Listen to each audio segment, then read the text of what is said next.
Magda here again, and I'm going to talk about rallies again because I love them so much. So today I wanted to talk to you about more practical things, stuff you need to think about if you're planning to race your first roadbook navigation rally.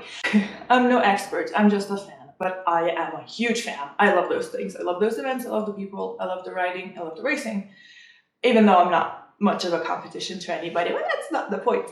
So I just wanted to kind of encourage you because a lot of people, when they think about doing a rally, they immediately focus on the details, the bike, the skills, the, I don't know, paperwork, the cost, all of those things. They start thinking about them and just kind of stop, you know? They get distracted, they focus on the wrong things, and they never do it. So my policy is do it first, then worry about rally bills and stuff like that. So again, back to five, yes, there we go, five practical things you kind of need to know to race a roadbook navigation rally. Thing number one that people worry about the most, judging by the messages I get, is skills. Okay, skills and ability. So I'm only talking about European rallies here, not desert rallies. Those are a little different, a little more difficult, I would imagine.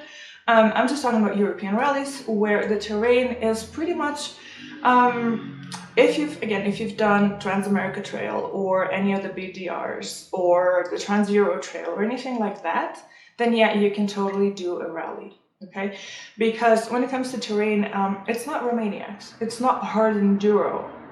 So if you have some dirt riding skills, you'd probably be fine. So terrain-wise, what you're gonna have is you're gonna have some rocky sections, you're probably gonna have some water crossings, you're gonna have gravel, loads of gravel. Most of the like fast tracks are just like graded dirt, gravel roads. You're gonna have some forest roads, but it's not going to be like single track. It's not going to be super challenging. You might have, again, like a section here and there, which is a little tougher, but nothing like brutal, nothing like super crazy. So that's, you know, if it wasn't an issue for me, and I don't have a great deal of experience, my experience consists of Trans-America Trail and some off-road riding in South America. But again, not single track, not crazy hard enduro at all, and I was fine. So don't worry about that. And then the second part of it all is, of course, speed, because it is a race, right? Well, I can't tell you much about that because unfortunately I am a pretty slow rider. I do hope to improve this summer. I'm gonna do some training, hopefully. So I'm like really looking forward to do better than I did last year. But still, I was a slow rider. I came in last at hell. But hey, that's okay. Because again, if you're a rider who's hoping to place in the top 30 or 50, then this video is not for you. You already know what you're doing. Just move on. This is for beginners, for complete beginners, for rally amateurs, for people who just want to give it a go. So, you know, at the end of the day, also, like, does it matter if you come in 121st or 132nd? Does it really matter? For the first rally, I mean, probably not, so you'll be fine. And of course, I've already mentioned that in the previous video, is that a rally is actually a perfect training ground because you can really push yourself, you can really try and improve your riding because you have all the support of the rally staff, right? You have the track marshals, you have all the other riders that will help you out if something happens.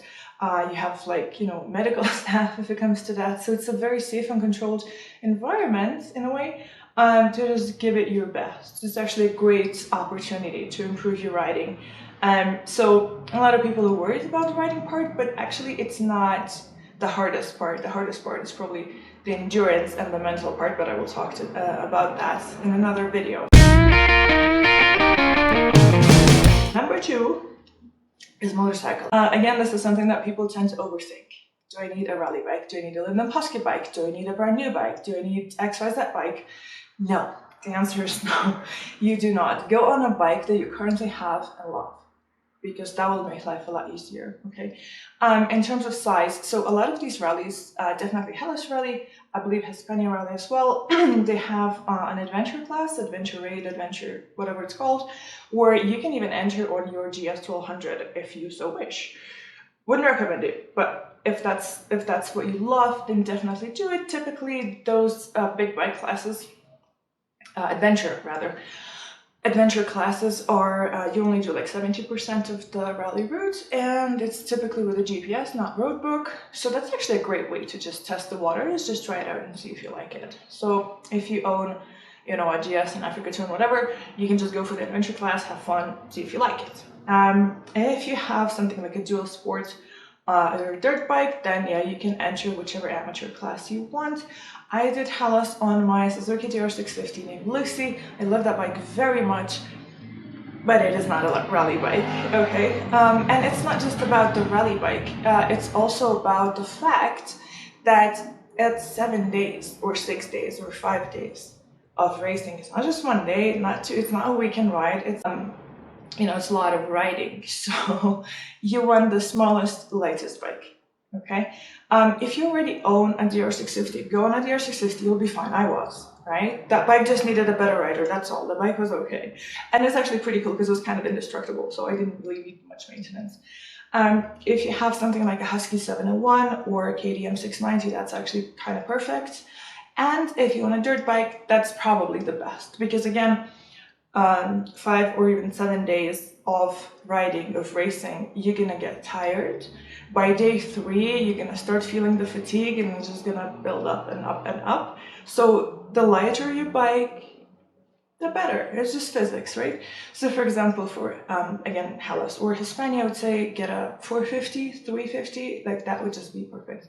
But at the same time, whatever you have right now, whatever you're used to, whatever you love, go on that, because that will just be the perfect solution. If you are doing this for the first time, then you don't even know if you're gonna like it.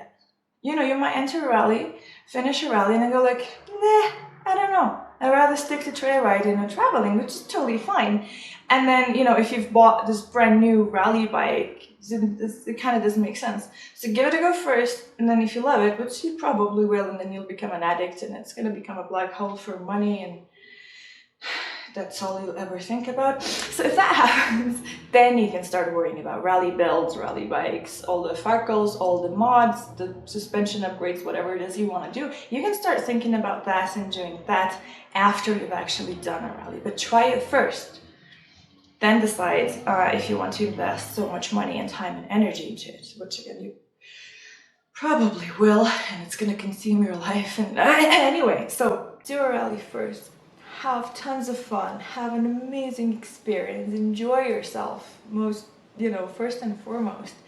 Meet all these other people, experience it, realize what it's all about, then build on it, then think about the details, then focus on all the farkles or whatever it is you want to do. But for now, you don't need much, you just need to want it, that's all. So pick a rally, register right now, go and fill out the entry form right now and have fun, and I will see you at the bivouac, and it's gonna be awesome.